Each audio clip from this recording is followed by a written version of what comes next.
Good morning, my friends. Today we find ourselves in yet another new hotel. This time we are staying in Oregon, which is very cool.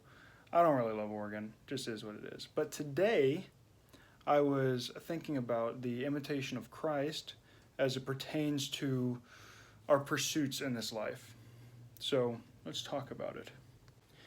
It is of utmost importance that the pursuit of the imitation of Christ is our primary objective in this world, in this life, and everything else, as good as it might be, as fun or entertaining, takes a secondary position to that objective, right?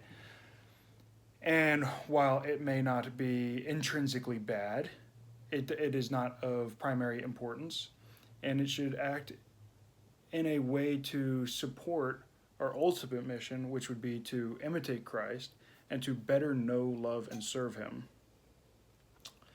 And this could be eliminating bad things like sin, right? Our Lord never sinned. He was perfect. He was God. He was literally God incarnate, is God incarnate. And so, primarily, what that means for us is that we must completely eliminate sin out of our lives as much as we can. Now, we are fallen creatures, we are fallen people, and so realistically, most of us are going to really struggle to achieve that, to achieve the unitive way. But it should be our ambition, if we were to have any, to live a perfect life without sin. But that alone doesn't fully encompass what it means to imitate Christ. There's a little bit more to it. It's more than just not sinning, but living out perfected virtues in as much as possible. And there's actually something else I wanted to talk about as well, and it's in regards to other good things, such as education and knowledge and learning. These are good things if they're in their right place in the world and if they're ordered rightly within our lives. Catholics are not Gnostics, right? Gnosticism, coming from the Greek word gnosis for knowledge, we're not saved by knowledge. And so while acquiring knowledge can be a good thing if it's for a good purpose and a good reason, it in of itself does not save us. And I think a lot of times, a lot of people, including traditional Catholics, get this a little bit twisted. Maybe not so much in their minds, but in their actions. They spend just hours and hours and hours studying and reading, and it's all good, but they neglect the practice of the virtues in their lives. I don't want to be misconstrued here as if I'm saying education's a bad thing. It's very clearly not a bad thing. It's actually a good thing if used for the right purposes. For example, knowing the Marian dogmas, such as the Immaculate Conception, knowing what that means in our minds in of itself does not provide spiritual fruit. It's not going to save us.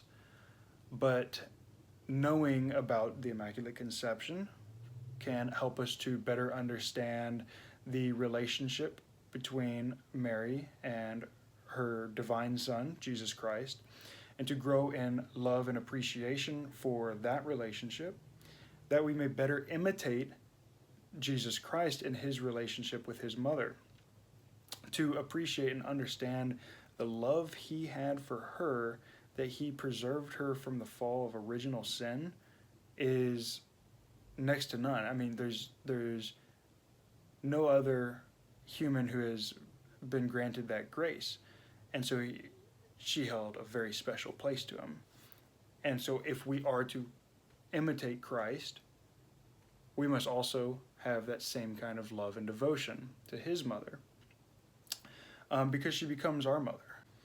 Likewise, knowing the virtues, the theological virtues, such as faith, hope, and charity, or maybe the cardinal virtues, like knowing what they are and knowing how to define them in of themselves doesn't save you. in of itself, that doesn't give you grace. But if you can utilize the knowledge of what this is in order to implement that into your life, then it becomes of great value. If one was to be able to define charity or to define hope, but simply knowing what that is or exactly how to define it is secondary to actually living out the virtue itself. You may not be able to define charity, but most of us know how to be charitable. So I'm sitting here and I'm kind of rambling, and I'm trying to figure out a way to wrap all these thoughts together in a nice bow. I'm not sure I'm going to be able to do it. But I guess ultimately what I'm getting at and what I've been thinking about is that, yeah, we should only be pursuing good things. Any bad things, bad influences in our lives, whether they be mortal sins or venial sins, they got to go, even if they're just bad habits. But especially if they're matters of sin, they have to go. If we're unwilling to let go of these even very small venial sins, we are never going to be really able to live as Christ lived or live as Christ calls us to live. It's like putting a block on our ability to pursue that grace. Or I should restate that, to receive that grace, right? But even with the good things, they should be pursued with the objective that it's in order to better know, love, and serve God. Being educated is a good thing if the purpose of the education is to grow in love of Christ, grow in knowledge of Christ. And that can be like even just things like, I studied biology. I love biology. I think it's one of the coolest things ever. But I didn't study biology just for biology's sake. You know, it's to know biology and the natural sciences that, you know, God gave us. It allows us to grow in appreciation and wonder in all that He's made for us, all that He's provided for us. The complexity of trees and grass and fish and the oceans and deer and just everything. You grow in love for God by knowing what He has made. It's kind of it's a beautiful thing, really. But even with theological things, to know things, they have a purpose behind it. It's not simply to know it, it's to know, love, and serve God, and to imitate Christ. So, my friends, in our lives, let's think about what we're doing. What are we pursuing? Is it good or is it bad? If it's bad, cut it out.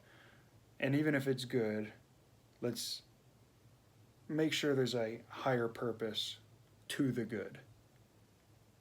All right. That's all. God bless.